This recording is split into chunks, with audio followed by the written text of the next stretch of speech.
Bam! What's up, folks? MC is in the house.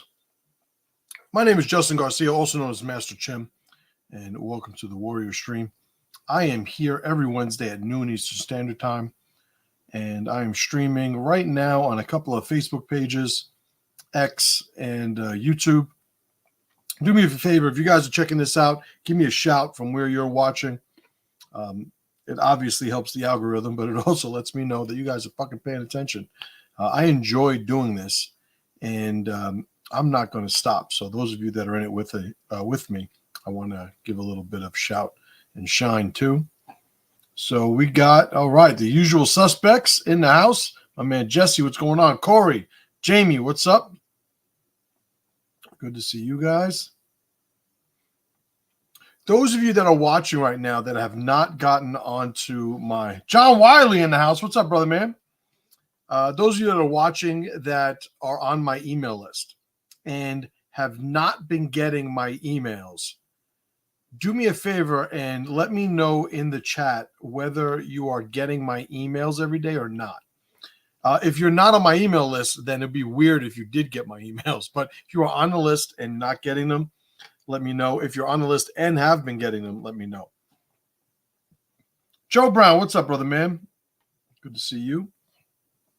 I've been having some difficulties with my email. I don't know if it's my email provider. Like, I'll be honest. I know how to write emails. I know how to copyright. I know how to be persuasive in text. I know how to convey my feelings. I'm actually decent on camera too. I'm not very good looking, but I know how to bring the personality 100% when the camera's on. However, I am not a tech guy, and I've been noticing that the email metrics have been changing drastically lately. So I'm just wondering if you guys are getting it because it's telling me that nobody's opening the emails, but at a rate that really doesn't make sense. I got thousands of emails that go out every morning. And most of the time, I'm a little spoiled in that my metric says that I get 25 to 30% of an open rate, which is pretty good. They say anything over 15 is doing a good job. So I've been a little spoiled with 25 to 30. But in the last 3 weeks, suddenly it just dropped to around 5%. So that might just be a metric thing, meaning like their ability to track it is off. But I might not be showing up in people's mailboxes. All right. Big Phil, what's up, Phil? He says, you got yours. Good. You're on Saxa. Good to see you. Aaron, what's up, Dawn? She says, I get them when I do a Justin search because I swear they just aren't there sometimes. You're on Saxa. See, that's what I'm saying. This is the type of feedback that I need. She says, I've been finding yours in my spam lately. I don't know why. Well, I don't fucking know why either. Right? Corey says, February 4th looks like the last one from you. Yeah, that's fucking weird. You might want to check your spam because I send one every morning. Right? So this is what I'm talking about. I don't know. Maybe I got to change platforms or something. 12-pack says my chat was not working for some reason. I don't know. I have to look. It's strange. I agree. Phil says, I mark your email as safe. Yeah, right on. Right on. Choppak, good to catch you. Absolutely. Glad to see you here. All right. So, I don't know. The saga continues. You know, I'm not somebody that just worries about a lot of the metrics when it comes to emails and stuff. But if it's not going out, I got to know that. Right. Big Juan, what's up, brother man? Good to see you. So, all that being aside, I appreciate you guys giving me some help with that. So those of you watching that do get my emails, mark it as safe, as Phil said. I'll be honest, I have no fucking idea how to do that. I guess it depends on what email platform you're using to read your emails. But I'll figure it out, right? This is what I got White Boy Pat for. He's the robot. So let's get into today's talk, because here I am. There may be people showing up because I started talking shit about your depression being your fault. And then lo and behold, I'm talking about emails, right? So all that being said, let's get into it. So the idea of there being depression, right? That's a weird intro. Depression is a thing, but is it a thing that needs to be a thing? A lot of times I think people waste their time on this debate talking about whether or not depression is real. I, for one, think it's a waste of time because if somebody thinks depression is real and they're experiencing depression, it's real enough, right? So, is it real? Is it not real? Well, if somebody thinks they're experiencing it, then sure as shit, that's what they're going through. When my daughter at 3, 4 years old ran out of her bedroom and told me there was a monster under her bed, it did not help the situation, explaining to her that what she's experiencing is due to her imagination filling in the gaps of her very underdeveloped frame of reference, being 4. Like that's not fucking helping, right? So when somebody says that they are depressed, the argument of whether or not it is real really has a limit to it, right? Okay, you won, it's real. Okay, you won, it's not real. Like if the person's feeling depression, then it's really not going to have much utility one way or the other. So here's what my take is now. I don't know if you guys have ever heard something called the gate control theory of pain. The gate control theory of pain. Basically, it posits that there is a way to stop our body from experiencing as much pain as it would had we not interceded. Now, where you see this mostly is when you get hit, right? Your body gets hit. Maybe you stub your toe. Maybe you kick the coffee table by accident. Maybe you run into something and it whips you on your arm. And what you do right after that, no matter where it is on your body that you were hit, you start rubbing, right? There's this tendency to rub trauma to the skin. And I don't know how else to put it. Like somebody slaps the shit out of you, and first thing you're going to do is you're going to start rubbing it, right?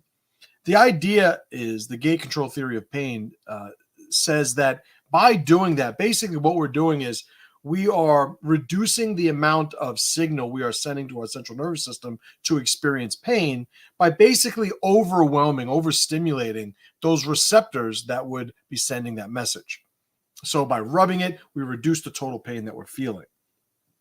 Now, I find it pretty interesting that we have a physical mechanism that allows us to create stimulation and movement to reduce the perception of a threat, right? Of some sort of traumatic stimulus. In other words, it's going to hurt at a level 10, but if you rub your skin right after it happens, it'll only hurt at a level 7. Now, we know that rubbing the skin doesn't necessarily improve the situation. So pain, in other words, it's just a sort of reporting mechanism that our body has to sort of bring something to our attention.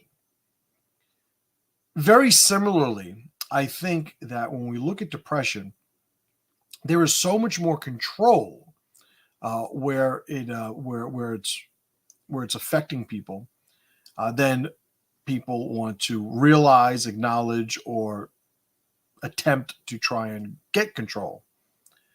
When you're an individual who is feeling some sort of depression, I got a couple of things for you, and they're all movement-based. Very similar, analogous to the situation with the gate control theory of pain, where we get hit and we rub our skin.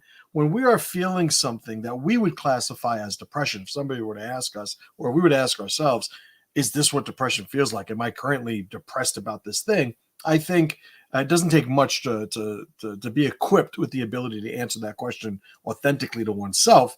But if we are, in fact, in a depressive state, what I'm offering is very similar to that gate control theory of pain's observation when it comes to the skin. And what I'm going to say is you also need to stimulate yourself, because whether or not the scenario is being fixed or not fixed is almost as it's an aside. And let me break that down. So if you lost your job, and because you lost your job, you are depressed, whether you feel a level 10 depression, a level 5 depression, I'm just adding a spectrum of intensity. A level 10, depression over losing your job, 5, or 0, that has nothing to do with the state of your employment, right? So you are not necessarily going to lose the job more or lose the job less, depending upon how much depression you feel as a result of losing it in the first place. In other words, when I'm talking about depression, I'm talking about the story and therefore the state that goes along with the story that we are writing in our minds, that we're telling ourselves internally to describe what is happening in front of us. Depression is a perspective, in other words. You feel depressed because you have a perspective that is depressing.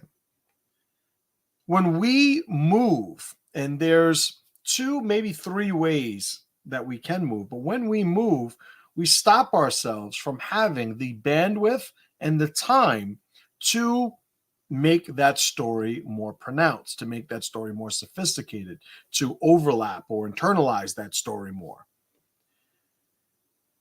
I know, like, there's the old saying, it's like, how do you make somebody not feel their broken arm? It's like you shoot them in the leg, or there's different versions of that, that, I don't know, is it a joke, whatever the hell it is, but it's basically a commentary on perspective. It's like, oh, you think things are bad now, wait until this other thing happens, and that thing is going to pale in comparison. In other words, we are understanding of this idea of perception and perspective that happens as a result of our perception, and what that means in terms of how we feel about it. It's like you think you're having a bad day because your car broke down.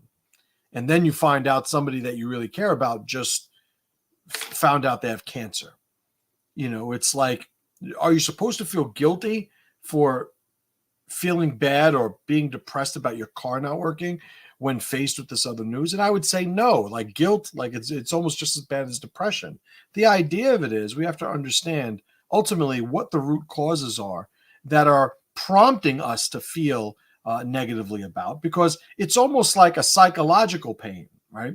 If we get hit, our body lets us know, it lets us experience pain because it brings attention to that part of our body. If we're doing something that's hurting us, we want some sort of feedback loop that disincentivizes us from continuing to do it, right? There's a medical condition, I don't know the name of it, but one of the things that people experience with this condition is they don't feel pain. And the problem with not feeling pain, you could see it in these, especially I saw a program once, I was talking about kids that had this issue. All of the injuries that they have, they could break their leg and not know it. They could have sores and gashes in their skin and not know it. So the feedback loop in the form of pain, obviously from an evolutionary standpoint, kind of made sense. We want to have sort of an alarm system when we're experiencing some sort of physical damage. But there's also a spectrum by which we can feel that and still get that feedback. Similarly, when we're in a situation that is traumatizing, stressing us out, there is a spectrum of ways that we can react to it. How we react, I would say, is really, because it's one thing to acknowledge the circumstance, right? So we feel stressed out, we have an acknowledgement of a circumstance, but it's another thing to then move on to the state of, well, how are we going to fix it? And if we're going to fix it, being in a depressive state, we would argue is probably not putting our best foot forward. We want to be our best, right? We want to be at our best when we want to do our best work. So if I am in a situation in my life that has the tendency, or maybe even begun, motivating me to write this depressive story, I would say the long-term approach should be fix this thing, right? Get on a path of eliminating that root cause of that depressive state. What people do now is they have more of an acute relationship with just the symptoms.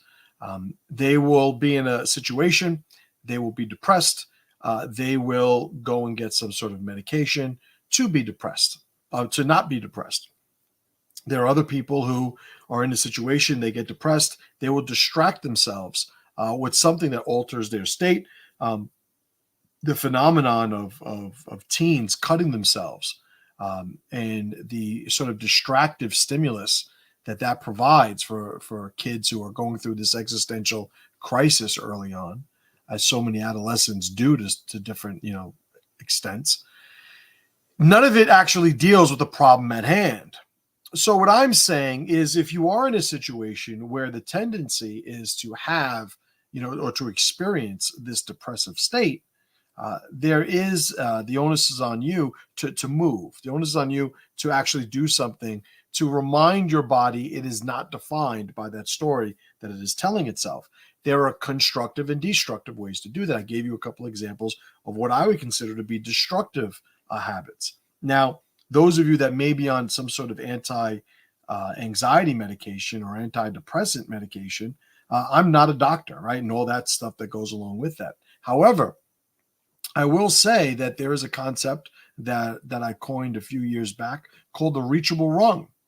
And if you are somebody who finds yourself in a pit of despair from which you have no escape or can't seem to find one, and you go out and seek some sort of doctor's help, I'm not going to tell you not to do that.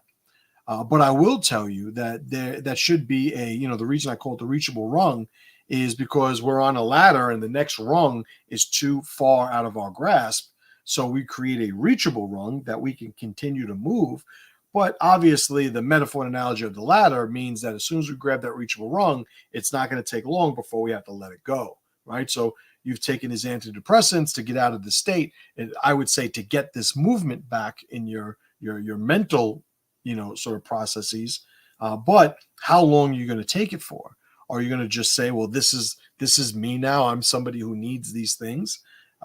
Sort of a defeatist attitude, I would say. But I would also say I've witnessed enough to know and experience that, people don't have to stay on those things. I've worked with plenty of people over the years that were on some form of antidepressants, and I've never told somebody to get off the antidepressants, but there have been plenty of people who've reported back to me at different points that they stopped taking them because they didn't feel like they needed to, or that they knew they didn't want to. So they, either with their doctor or some guys did it on their own, they just lessened their dosage or stopped it outright, depending on what they were on. And they reported back to me that, like everything's good. I have tools, in other words, that I could use instead of stories that I could tell, right? So getting back to the movement piece of this, there's mental movement and physical movement. And I would say maybe the third is really like the tribal connections, would be like an honorable mention third category of movement. The mental movement. If you're somebody who is experiencing some sort of a depressive state, the first thing that we need to do is we need to stimulate our bandwidth, our mental bandwidth, in ways that is not anchored to that story that is trying to write itself in your head.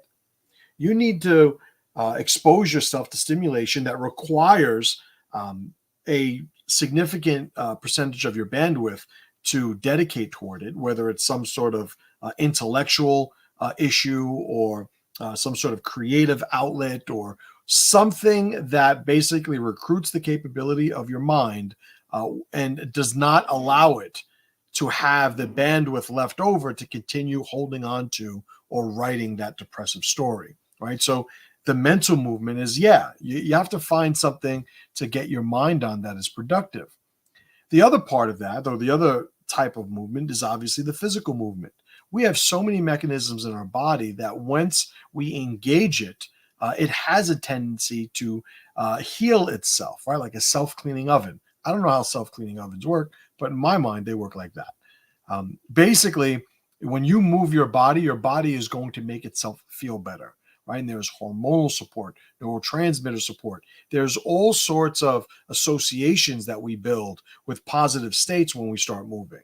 When you're getting your heart rate up, there is a state of you in that sort of almost athletic or physical state that is not overlapped, cannot coexist with that depressive state. And you can see this in people's physiology. And so many people have spoken about this over the years. I'm certainly not the one to come to some epiphany at some point in my life on this, but I've certainly recognized those things as being valid. It's like you look at somebody who's depressed and his physiology demonstrates that, it displays that. You look at somebody who is not, and they have a different physiology. And if you are somebody that adopts the physical pursuit of those higher state physiologies through movement, there is going to be a tendency for you to then let go of those stories because your body is not allowing you to, right? So there's mental movement and there's physical movement. I would say that when we ritualize our days, you guys know that I have the Master the 24-Hour Cycle program, which is free, link in the description, all that stuff. When you are somebody who ritualizes your day, one of the things it does is, sure, it gives you a way to get a lot of things done. But what it also does is it prevents you from allowing your time to be monopolized by this story that is in your head that subconsciously is driving your behavior. If you don't have your day mapped out and you're just going to sit down and wing it, well, if you're in the high elated state, super productive sort of mood and mindset, sure, you're going to get some shit done. But should your state be altered somehow? Should you be in a state that's more depressive? Should you be in a mindset that is more destructive? Then you're going to wind up spending that day building momentum in the wrong direction, right? So when I say your depression is your fault, what I mean is you have tools available to you to use. And if you continue to not, or if you choose to not use those tools, then who exactly is the fault supposed to lay with, right? So I've had, individuals, in my coaching over the years, I've had so many great, guys that I've worked with, but I've also had those guys that, they would never give themselves permission to call themselves on their own bullshit, right? One of my guys at some point told me he needed to smoke weed to go to sleep. Well, if I don't smoke weed, I'm just my anxiety, my stress, it's hard for me to sleep. And I've never smoked weed in my life. I'm not somebody that's into that. I don't encourage it, but I also don't make judgments on people just because they choose to do things other than me. The way my mindset and philosophy works is, okay, well, show to me how that's working for you. Show me how those tools work. Right? I've developed other tools. I've opted not to use those tools, but I don't condemn the tools if they are in fact valid. So he told me that he needed to smoke weed in order to go to sleep. And my question to him, or my reply to him was, well, how much longer are you going to need it? And he didn't understand what that meant. I said, well, how much longer are you going to need to smoke weed before you go to sleep?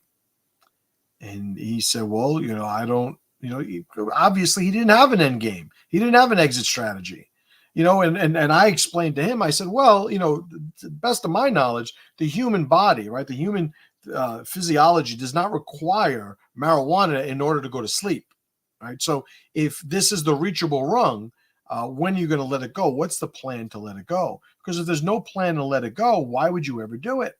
It just winds up becoming habitualized and subconsciously driven, right? So when it comes to depressive states, I know a lot of people that are down in the dumps because something's happened to them. And I'm not somebody that's sitting here saying, well, listen, you should never feel like that. You should never, because that's nonsense, right? When I call first step, second step strategies, when I use those labels, I have a whole program called second step strategies. Well, that implies, that there is a first step, right? So I don't have first step strategies because a lot of times our subconscious is driving our first step. In other words, the first step being the initial reaction to a stimulus.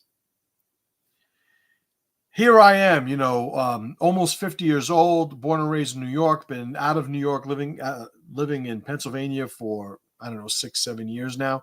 And I still, somebody cuts me off or somebody's driving too slow in front of me. There's still that first step reaction of, getting ready to yell or curse.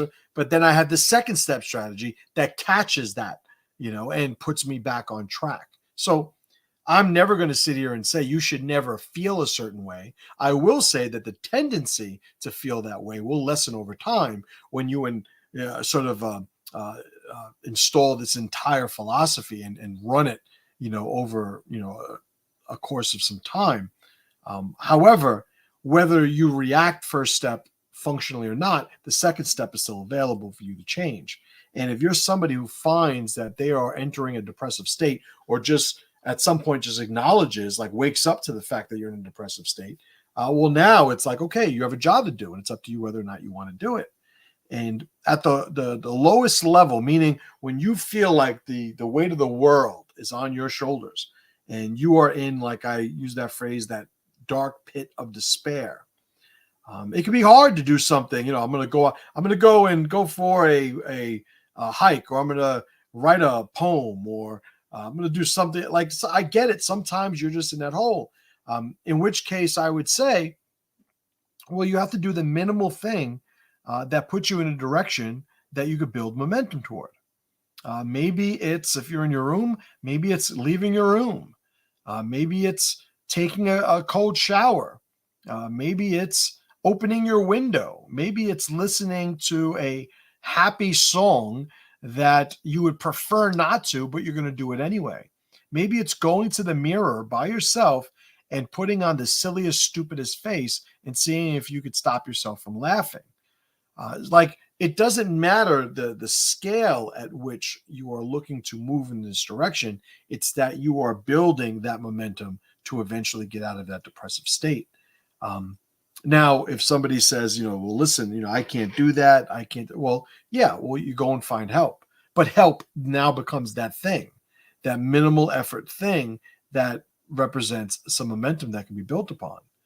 Now, if none of those things work and you're in a situation, like, put it this way, if you are really in a situation where none of that is possible, you certainly wouldn't be watching this right now. If you're taking this information and go bringing it to somebody, and they're listening to you, they're not in that state either, meaning they're not beyond help. They're not beyond movement if they're going to listen to you, right? So we just got to understand what we're dealing with, right? I've had very clear, some would say strong or controversial, but to me, clear positions on suicide. And I would always say, suicide is quitting, not to be conflated with sacrifice, the whole soldier jumping on the grenade scenario and things like that. So that's a different, topic. But suicide itself, people who end their life to run from pressure. To me, it's quitting. And I don't think it should be called anything other than quitting. But we have to understand, when people look to argue with me that, yeah, but when you're in that state, you can't hear anybody. You can't, none of this stuff matters. And it's like, well, so who are we talking to then? Like, if somebody is so depressed that they cannot even open themselves up to any sort of reason, then why are you asking me to alter my message for them then? They're not listening to me, in other words. Who am I talking to? I'm talking to the guy who maybe is on the fence. I'm talking to the person who's maybe, starting to romanticize the idea of quitting, right? As society tends to do. He lost his battle with depression, as if depression came into his fucking bedroom window at night and shot him in his fucking head while he was sleeping. He lost his battle with depression. How the fuck do you lose a battle to depression? Oh, man. Now, I get it. Some of you guys could be listening right now and going, what the fuck? Like, my cousin killed himself. My aunt killed herself. And listen, I don't fucking know them, so don't take this so fucking personally. But let's just be realistic. Let's just be clear in our positions for a second. If you have faced a amount of trauma, negative energy, I'll say more generally, and you have opted out, that means that you have not used any tools available to you.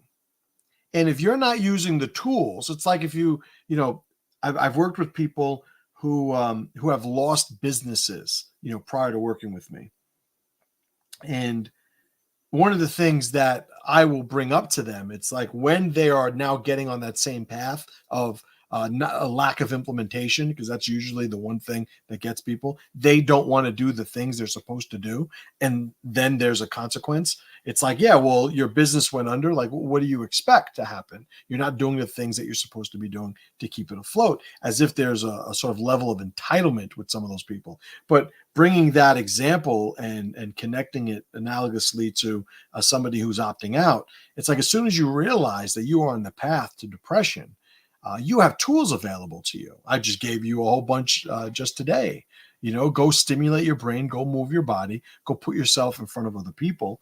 Yeah, let me touch on that honorable mention third thing that you could do in under the umbrella of movement.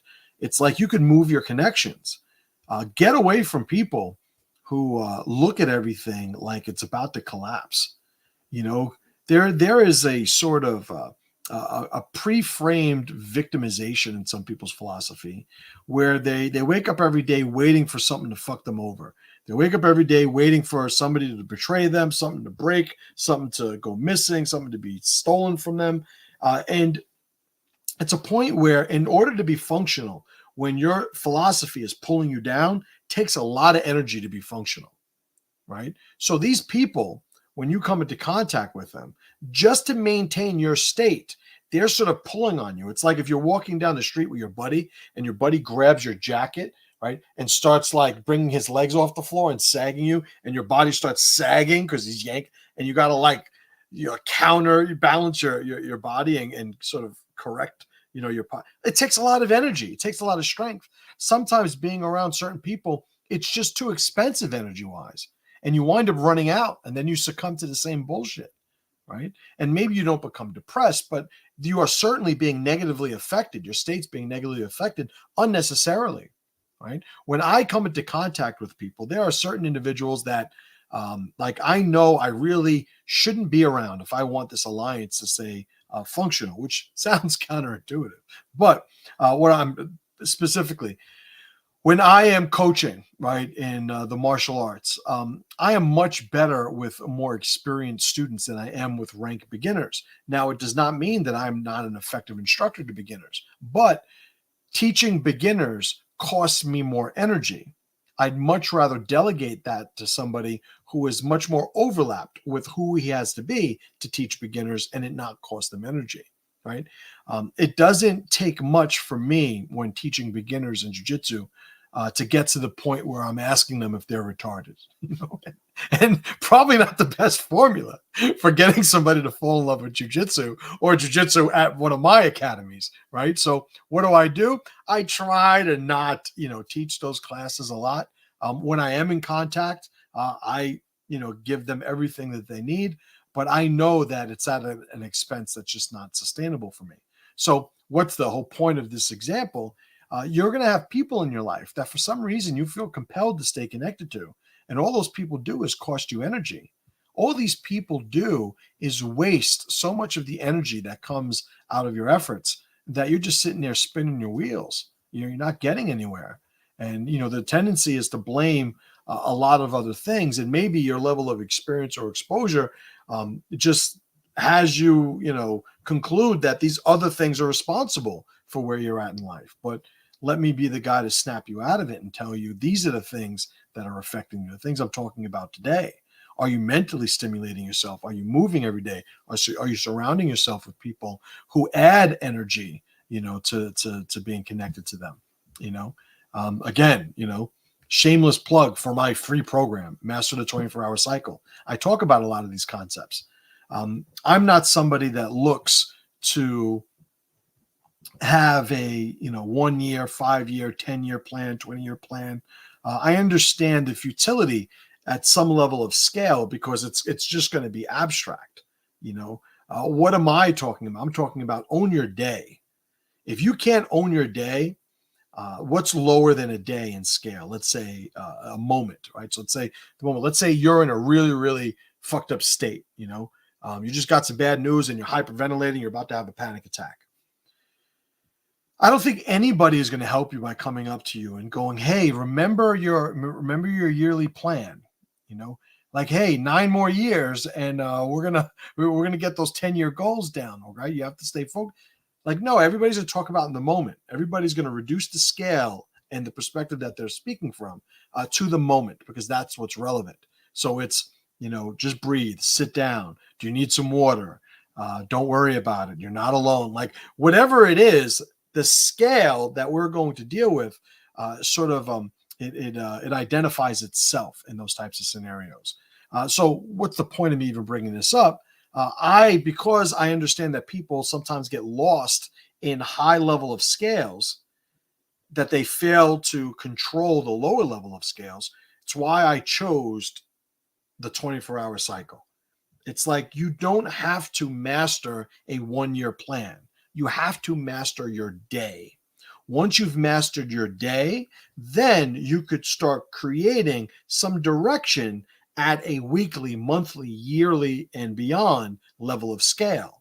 But if you cannot control your day, then all of those goals are useless, right? Similarly, and I'll draw that into the topic at hand, if you're somebody who does not know how to mentally and physically and tribally move and stay productive, then of course you are going to succumb to these stories that are just waiting to be told by your subconscious when you find yourself in some sort of traumatic scenario, right? Hope that makes sense. All right. Willie, what's up, brother man? Ruski, what's going on, brother man? Derek, good to see you. Aaron writes, like when Jamie and Elfwin fell into the creek, she was about to cry, and then he was like, wow, what an adventure that was. And after suddenly looking thoughtful, she was almost pumped that it happened. The stories we tell ourselves about any given situation can completely change your mood. Absolutely great example. And it's funny how the things we use to manipulate children, conceptually, we often forget once we reach adulthood, right? Or all the things that, like that one scenario right there, like what an adventure that was. Losing your job as an adult. Like, I'm always the friend that goes, man, what do you have time to do now?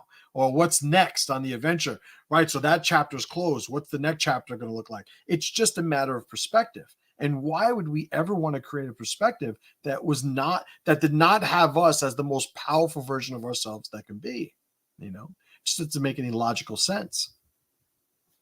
All right. I think I'm going to call it there. I got everything out that I wanted to. I think that was a good take on what I wanted to share. Number one, I appreciate you guys giving me the feedback on the email. I see a bunch of you guys up here writing that it was in your junk box on your spam folder.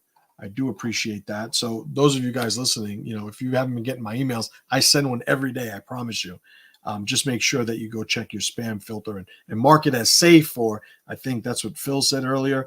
I don't even know how to do that. I guess you got to figure it out on your own. I don't even know if white labeling does anything, listing the email that I send my emails from as a contact. But whatever, my emails are being sent, so check them out. But regardless of emails, there's a bunch of cool links down in the description that'll show you where my stuff is. And I will be here next week as always. So I appreciate you all. And as always, brothers and sisters, pressure to power.